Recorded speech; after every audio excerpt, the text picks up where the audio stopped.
السلام علیکم ورحمۃ اللہ وبرکاتہ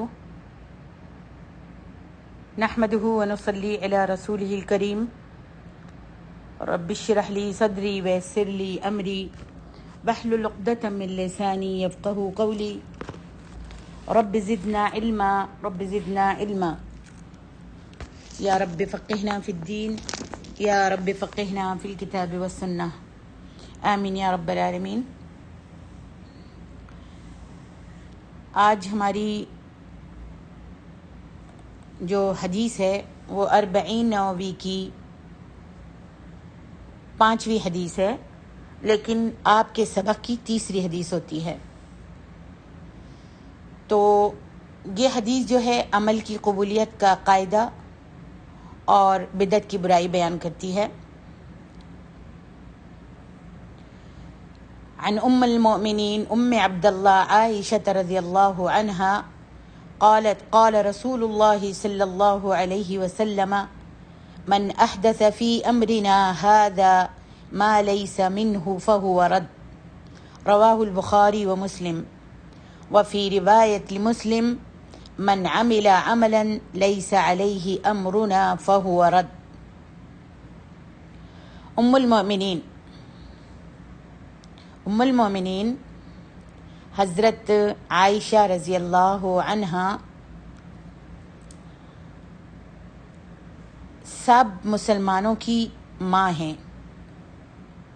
ویسے تو نبی علیہ الصلاۃ والسلام کی تمام بیویاں جو ہیں وہ امہات المومنین ہیں، اور حضرت عائشہ بھی ہم سب کی ماں ہیں۔ ان کی کنیت ہے ام عبداللہ۔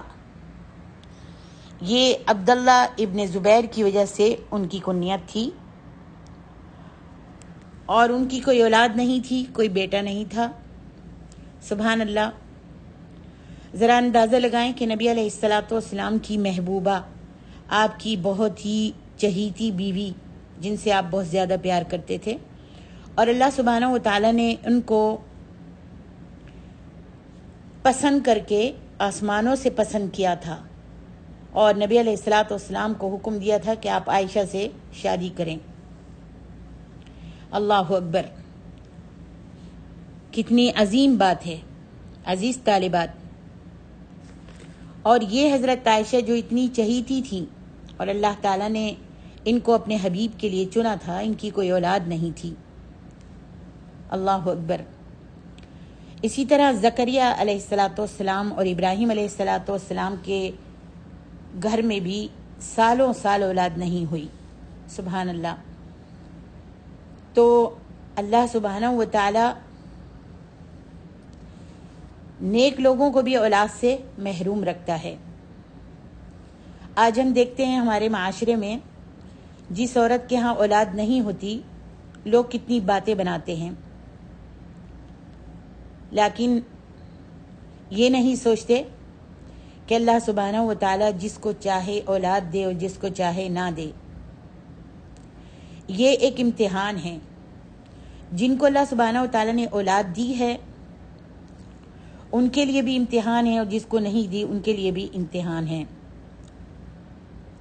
جن کو آج دیکھتے ہیں اولاد دی ہے اللہ تعالیٰ نے، ان کے بچے کتنا پریشان کرتے ہیں کہ ماں باپ جو ہیں آج کل تنگ آ جاتے ہیں اور کہتے ہیں کہ اللہ ان بچوں کا کیا کروں۔ تو کسی نے کہا ہے کہ چھوٹے بچے اٹیک دیتے ہیں اور بڑے بچے ہارٹ اٹیک دیتے ہیں۔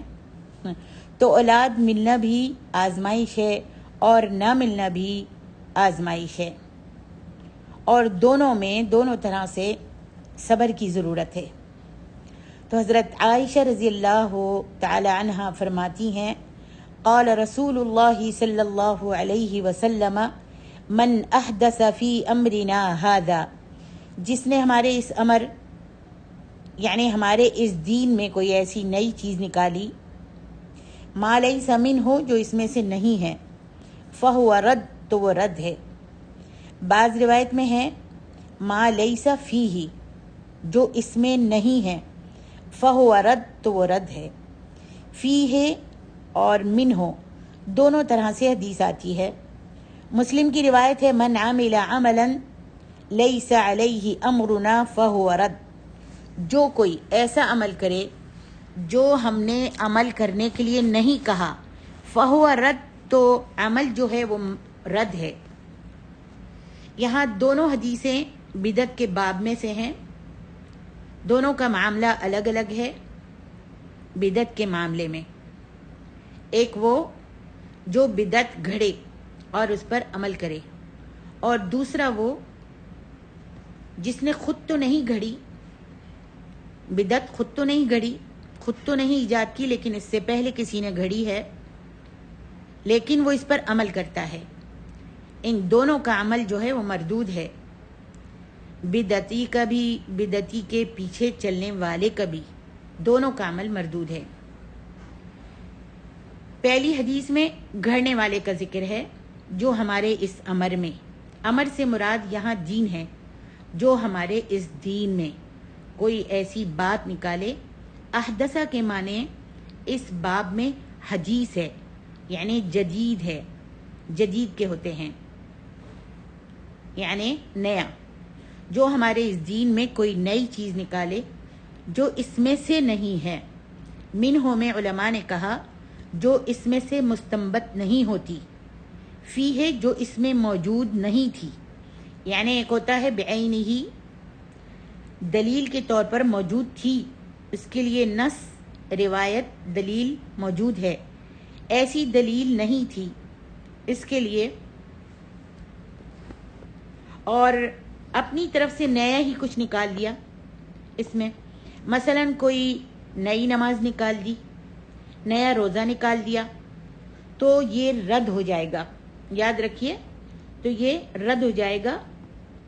لیکن علماء کا اجتہاد جو قرآن و سنت میں سے ہوتا ہے، یعنی ایک مجتہد اجتہاد کرتا ہے تو قرآن و سنت کی بنیاد پر اجتہاد کرتا ہے، وہ چیز بعین ہی پہلے موجود نہیں تھی لیکن وہ چھپی ہوئی تھی،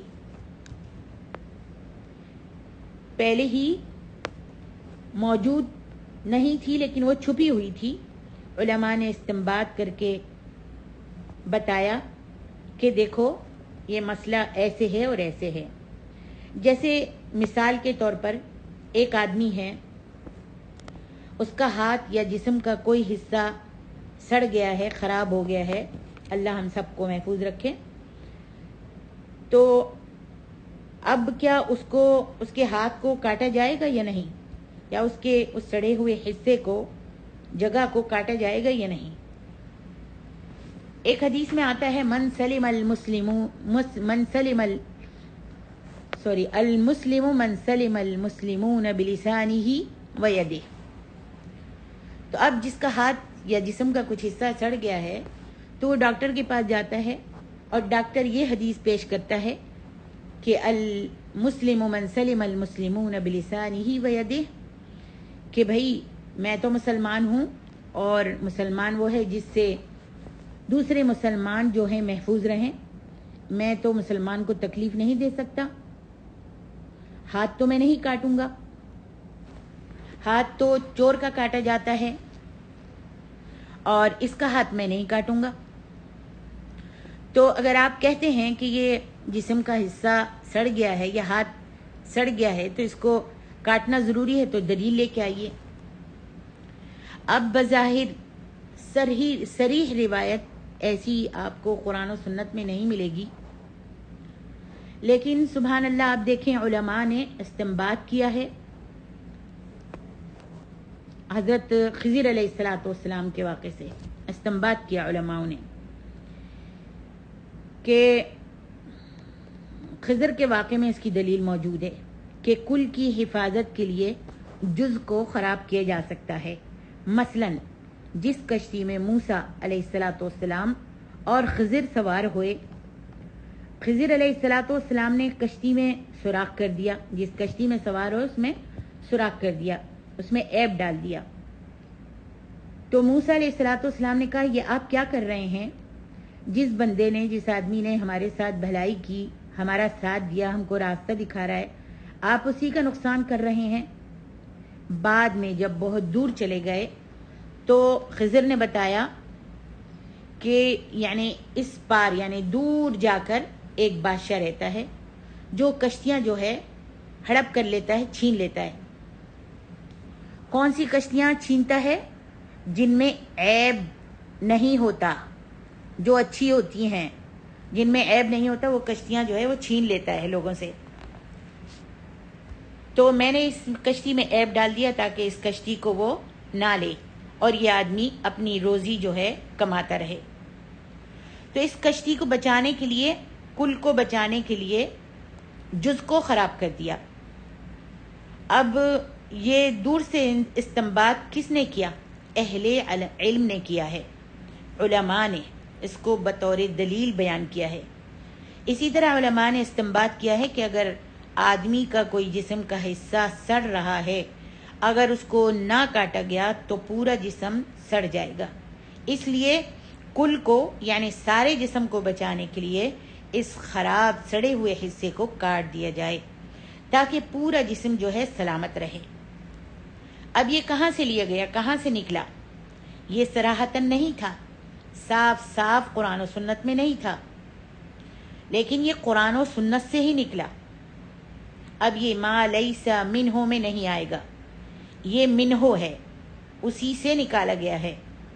صراحتاً اس کی کوئی دلیل موجود نہیں ہے، لیکن اصل موجود ہے تو یہ بدعت نہیں ہے، اور یہ نہیں کہا جائے گا یہاں پر کہ یہ بدعت نکالی گئی ہے دین میں۔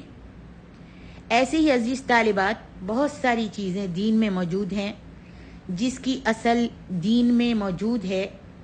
مثلا مدرسے بنانا، مدارس کا قیام کرنا، یا مجاہدوں کے لیے قلعے وغیرہ بنانا، خیمے وغیرہ بنانا، جن کی اصل موجود ہے، اس سے مستنبط کیا گیا ہے، لیکن بعض لوگ کہتے ہیں یہ بدعت ہے، یہ تھا ہی نہیں اس زمانے میں۔ ما لیس منہ میں وہ ساری چیزیں آتی ہیں جو اس سے صحیح اصول و قواعد کی بنیاد پر مستنبط کی جا سکیں۔ اس لیے عزیز طالبات، قیامت تک کے لیے استنباط کا دروازہ کھلا ہوا ہے۔ اللہ سبحانہ و تعالیٰ فرماتے ہیں افلا یتدبرون القرآن، اور حدیث میں ہے اذا حکم الحاکم فاجتہد ثم اصاب فلہ اجران۔ تو یہ ساری چیزیں جو ہیں موجود ہیں، ما لیس فیہ میں بعینہ دلیل موجود نہ ہو، ما لیس فیہ میں بعینہ دلیل موجود نہ ہو، یہ دونوں حدیثیں بتاتی ہیں مجتہدین کا اجتہاد بدعت نہیں ہوتا ہے۔ ہاں، نا اہل کا اجتہاد جو ہے وہ بدعت ہو سکتا ہے۔ کیوں؟ اس لیے کہ جب نا اہل اجتہاد کرتا ہے تو سب سے پہلے تو وہ حقدار نہیں ہے، دوسرا اس کے اجتہاد کرنے کی کوئی بنیاد بھی نہیں ہوتی ہے۔ تو جس اجتہاد کی بنیاد ہو وہ بدعت نہیں ہے، اور اگر وہ صحیح اصول و قواعد کے ماتحت ہو تو وہ مانا جائے گا۔ تو عزیز طالبات، اس حدیث میں بتایا گیا ہے جو آدمی دین میں نیا کچھ نکالے تو اس کا وہ عمل جو ہے مردود ہے، مقبول نہیں ہے۔ معلوم ہوا وہ مقبول نہیں ہے تو ثواب بھی نہیں ملے گا۔ جس چیز پر ثواب نہیں ہے وہ دین بھی نہیں ہے، اللہ کے ہاں وہ عمل دین قرار نہیں پاتا۔ اور دوسری بات یہ کہ فی امرنا میں اشارہ ہے کہ ہمارے اس امر میں یعنی دین میں، ہمارے اس دین میں، معلوم ہوا اس کا تعلق دین سے ہوتا ہے، دنیا سے نہیں ہوتا۔ جیسا کہ کل تک لوگ جو تھے اونٹ پر سوار ہوتے تھے، یعنی پہلے زمانے میں، پہلے وقت میں اونٹ پر لوگ سوار ہوتے تھے۔ آج کیا ہے؟ موٹریں آ گئیں، گاڑیاں آ گئیں، بائک آ گئی، اب اس کے اوپر سوار ہوتے ہیں۔ تو کیا یہ بدعت ہے؟ نبی علیہ الصلوۃ والسلام کو اب کوئی کہے کہ نبی علیہ الصلوۃ والسلام تو ہمیشہ اونٹوں پر اور گھوڑوں پر سوار ہوتے تھے، آپ لوگ جو ہیں، اب ہم لوگ جو ہیں گاڑی میں سواری کرنے لگے ہیں، تو کیا یہ بدعت ہو گئی؟ نہیں عزیز طالبات، اس لیے کہ یہ دنیاوی امور میں سے ہے، یہ ٹیکنالوجی میں سے ہے۔ ٹیکنالوجی کہیں بھی استعمال کی جا سکتی ہے کہ یہ دنیا ہے، یہ دنیا ہے، بدعت دین سے متعلق ہوتی ہے اور ٹیکنالوجی کے متعلق نہیں. اس میں حلال و حرام ہوتا ہے، اس میں حلال و حرام ہوتا ہے، دین میں حلال و حرام ہوتا ہے. اور ٹیکنالوجی میں اگر وہ مضر ہے، اس میں شر ہے، شر غالب ہے تو اس کو چھوڑا جائے گا. اگر مفید ہے تو اس کو لیا جائے گا. حدیث میں ہے، آتا ہے احرص علی ما ینفعک، اس کی حرص کر جو تیرے لیے مفید ہو. قاعدہ یہ ہے کہ اگر دنیا میں کوئی چیز مفید ہے تو اس کو لیا جا سکتا ہے. یا اسی طرح سے روایت ہے، صحابہ جو تھے وہ نر اور مادہ ملا کر ایک معیشت بڑھانے کے لیے ترکیب اختیار کرتے تھے، ایک ترکیب اختیار کرتے تھے تاکہ ان کی معیشت بڑھے. تو جب نبی علیہ الصلوۃ والسلام نے دیکھا تو آپ نے فرمایا تم مت کرو، ایسے مت کرو تو بہتر ہے. تو صحابہ نے وہ کام کرنا جو تھا چھوڑ دیا. تو اس سے کیا ہوا، پیداوار جو تھی رک گئی. بعد میں صحابہ نے نبی علیہ الصلوۃ والسلام سے اس کا تذکرہ کیا کہ اللہ کے رسول صلی اللہ علیہ وسلم ہم ایسا کرنے سے رک گئے اور پیداوار جو ہے وہ بھی رک گئی، ختم ہو گئی اور ہمارا نقصان بھی ہو رہا ہے، معیشت بھی گھٹ گئی ہے. آپ نے فرمایا میں نے تو اپنے گمان سے ایک بات کہی تھی، تم میرے گمان سے چمٹ مت جایا کرو. جب میں کوئی حکم دوں تو استطاعت کے مطابق اس کی فرمانبرداری کرو، اور جب میں منع کروں تو اس سے رکو. اور وَأَنْتُمْ أَعْلَمُ بِأَمْرِ دُنْيَاكُمْ، تم اپنے دنیا کے معاملے کو زیادہ جانتے ہو. اب یہاں پر بھی امر کا لفظ آیا، لیکن یہاں امر کا لفظ جو ہے دنیا کے معاملے کے لیے ہے. تو عزیز طالبات، دنیا کا معاملہ جو ہے اللہ کے رسول صلی اللہ علیہ وسلم نے فرمایا وہ تم زیادہ جانتے ہو. آپ نے لوگوں کے دنیا کے معاملے کو آپ نے لوگوں کے حوالے کر دیا. اب اگر صحابہ دیکھتے کہ دنیا کا نفع ہے تو وہ کرتے رہتے، لیکن انہوں نے نبی علیہ الصلوۃ والسلام کے امر ارشاد کو امر وجوب سمجھ لیا اور انہوں نے سوچا کہ آپ کا حکم ہے، آپ نے منع کیا ہے تو انہوں نے چھوڑ دیا. لیکن جب نبی صلی اللہ علیہ وسلم نے فرمایا تم اپنے دنیا کے معاملے کو زیادہ جانتے ہو کہ ان کے چھوڑنے سے کیا ہوگا، تو تم جانتے ہو اور اس میں پیداوار جو تھی وہ گھٹ گئی ہے اس کو چھوڑنے سے، اور ان کے عمل سے، اس کو کرنے سے پیداوار جو تھی وہ بڑھتی تھی اللہ کے حکم سے. تو وہ طریقہ جو تھا ان کا نفع بخش تھا. آپ نے فرمایا اگر وہ فائدہ مند تھا تو تم کرو. تو میری محترم ماں اور بہنوں، معلوم ہوا اگر انسانی عمل نفع بخش ہے، شریعت کے خلاف نہیں ہے، تو ہم کو کرنا چاہیے. جیسا کہ اب میں ایک سوال کرتی ہوں، جیسا کہ سود کا نفع، اگر فائدہ ہو رہا ہے تو کیا کرنا چاہیے؟ سود سے مال کمانا چاہیے؟ سود سے مال کمانا چاہیے؟ نہیں کمانا چاہیے، نہیں کرنا چاہیے. ایسا کوئی فائدہ دنیاوی نہیں کرنا چاہیے جس میں آخرت کا نقصان ہو اور جس سے منع کیا گیا ہو. تو اگر دنیاوی معاملات میں دنیاوی ٹیکنالوجی ہے تو اس کو انسان اختیار کر سکتا ہے. اس کے لیے قرآن و سنت کی دلیل کی ضرورت نہیں ہے. اگر کوئی قرآن و حدیث میں ڈھونڈے کہ ایروپلین میں سواری کر سکتے ہیں یا نہیں، اب قرآن میں بھی ڈھونڈ رہا ہے اور حدیث میں بھی ڈھونڈ رہا ہے تو اس کی دلیل ہے، لیکن ہر ایک کو معلوم نہیں، صراحتاً نہیں ہے. ایروپلین اور دوسری جتنی بھی سواریاں ہیں ان کا سب کا تذکرہ قرآن مجید میں موجود ہے لیکن صراحتاً نہیں ہے. آئیے دیکھتے ہیں سورت یاسین میں اللہ سبحانہ و تعالیٰ فرماتے ہیں وَلَهُم مِّن مِّثْلِهِ مَا يَرْكَبُونَ. اللہ نے پہلے تو کشتیوں کا ذکر کیا، پھر اس کے بعد فرمایا اور اس کی طرح کے، یعنی کشتیوں کی طرح کی اور بھی سواریاں ہیں جس پہ یہ سوار ہوتے ہیں۔ یہاں شیخ البانی نے اس سے استدلال کیا ہے کہ ایروپلین میں نماز پڑھ سکتے ہیں۔ اللہ اکبر! یہ شیخ البانی صاحب جو ہیں یہ عالم ہیں بہت بڑے، اور ہم سب کو چاہیے کہ علماء کو نہ چھوڑیں، جب بھی کوئی مسئلہ پیش آئے تو شیخوں کی طرف رجوع کریں۔ اسی طرح کسی نے شیخ البانی سے سوال کیا کہ ایروپلین میں نماز پڑھ سکتے ہیں، تو انہوں نے جواب دیا بالکل پڑھ سکتے ہیں۔ اس شخص نے کہا اس کی دلیل قرآن و حدیث میں تو نہیں ہے، صحابیوں نے کبھی ایروپلین پہ سواری نہیں کی، اور اس وقت ایروپلین جہاز جو تھے وہ تھے نہیں، تو یہ تو بدعت ہو جائے گی۔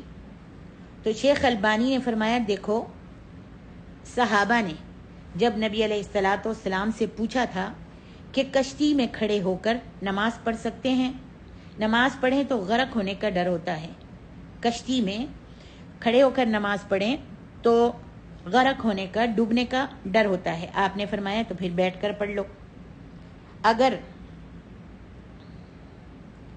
اگر اللہ سبحانہ و تعالیٰ نے قرآن میں فرمایا اسی کی مثل اور بھی سواریاں ہیں جس میں یہ سوار ہوتے ہیں، تو کشتی کی مثل کیا ہے؟ آئیے دیکھتے ہیں کشتی کی مثل کیا ہے۔ شیخ البانی کہتے ہیں کشتی کے نیچے پانی، اور پانی کے نیچے کیا ہے؟ زمین۔ تو زمین اور کشتی کے درمیان پانی ہے، تو اس میں نماز پڑھ سکتے ہیں۔ اسی طرح ہوائی جہاز ہے اوپر، اور پھر ہوا ہے، اور اس کے نیچے زمین کے اور ہوا کے درمیان، زمین کے درمیان ہوا ہے، زمین کے ہوائی جہاز کے درمیان ہوا ہے، اور پھر نیچے زمین ہے، تو یہ اس کی مثل ہے، تو اس میں بھی نماز پڑھ سکتے ہیں۔ یہاں پانی آ گیا اور وہاں ہوا آ گئی تو پڑھ سکتے ہیں۔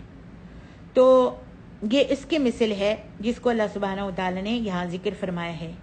اس طرح آپ دیکھیں گے فلک کے اندر جو اجرام ہیں، جو گھومتے ہیں، گردش کرتے ہیں آسمان میں، فلک کے اندر جو اجرام ہیں جو گھومتے ہیں، گردش کرتے ہیں، ان کے لیے اللہ سبحانہ و تعالیٰ نے کیا فرمایا ہے؟ کُلٌّ فی فلک یسبحون۔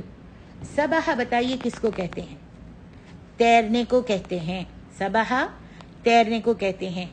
جیسے کشتی پانی میں چلتی ہے اور انسان جو ہے پانی میں تیرتا ہے، اسی طرح ہوائی جہاز بھی ہوا میں، فلک میں تیرتا ہے۔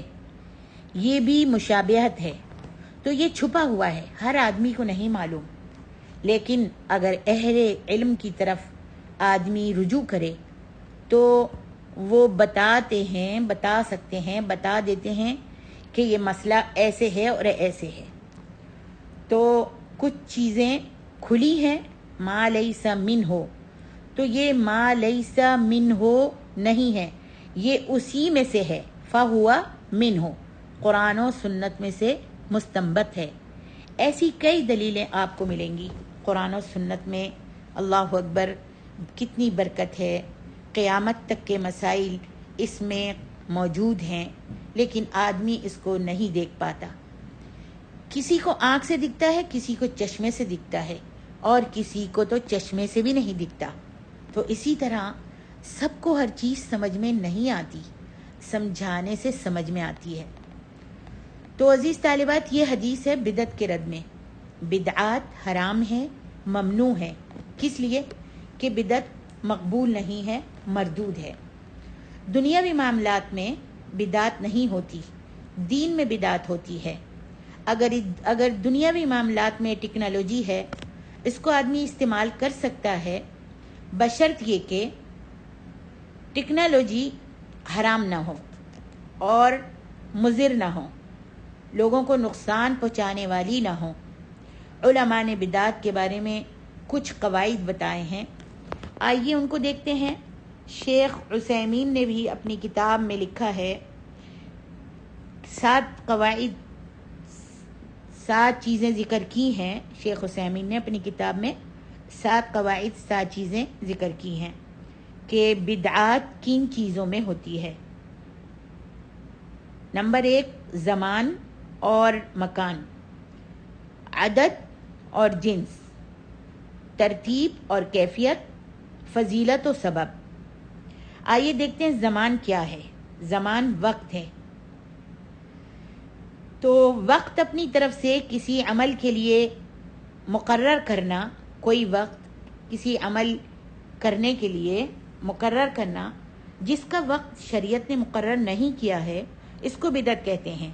جیسا کہ انسان عبادت کے لیے معراج کی رات کو خاص کرتا ہے، معراج کی رات کو خاص کر لے کہ یہ قرآن و سنت، کیا یہ قرآن و سنت میں ہے کہ عبادت کے لیے معراج کی رات کو خاص کیا جائے؟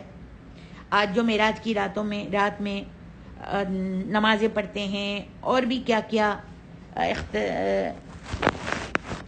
کیا بلاوی کرتے ہیں، کیا کیا کام کرتے ہیں لوگ معراج کی رات میں، تو کیا یہ قرآن و سنت میں ہے کہ عبادت کے لیے معراج کی رات کو چنا جائے، خاص کیا جائے؟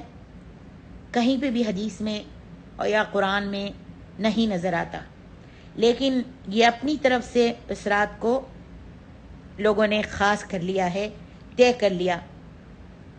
تو کسی وقت کو اپنی طرف سے کسی عبادت کے لیے خاص کرنا، مقرر کرنا، یہ بدعت میں آ سکتا ہے۔